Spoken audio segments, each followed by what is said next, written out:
Hello. Hello, ദേവികയുടെ വീടല്ലേ? അതെ. കൊച്ചമ്മേ, എന്റെ ഈശ്വര, ഞാനിത് ആരോട് പറയും? എന്താ ഭാസ്കര? കൊച്ചമ്മേ, തട്ടിക്കൊണ്ട് പോയില്ല. ഇവിടെ പറയാൻ പറ്റില്ല. ഞാനിത് വേറെ ആരോട് പറയും? രമണ, എന്താ എന്തുണ്ടായി? പോയടാ. പോയോ? എന്തു പോയി? ഇല്ല, പോയില്ല. നിന്നോട് പറയാൻ പറ്റില്ല. ഇത് വേറെ ആരോട് പറയും? ഇവൻ എന്ത് പറ്റി? എന്താടാ? പോയി. പോയോ? തട്ടിക്കൊണ്ട് പോയി. തട്ടിക്കൊണ്ടുപോയോ? അയ്യോ, കൊച്ചമ്മ പ്രഷർ ഷുഗർ. തട്ടിക്കൊണ്ട് പോയില്ല. വേറെ ആരോട് പറയും?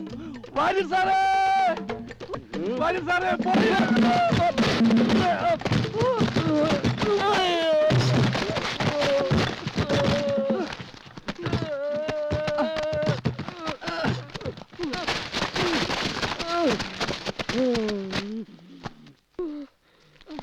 മരക്കഴുത ഡ്രൈവറെ പുരക്കകത്താണോ വണ്ടി ഓടിച്ചു കളിക്കുന്നത്? അയ്യോ, അതല്ല, പോയി. എന്ത് പോയി?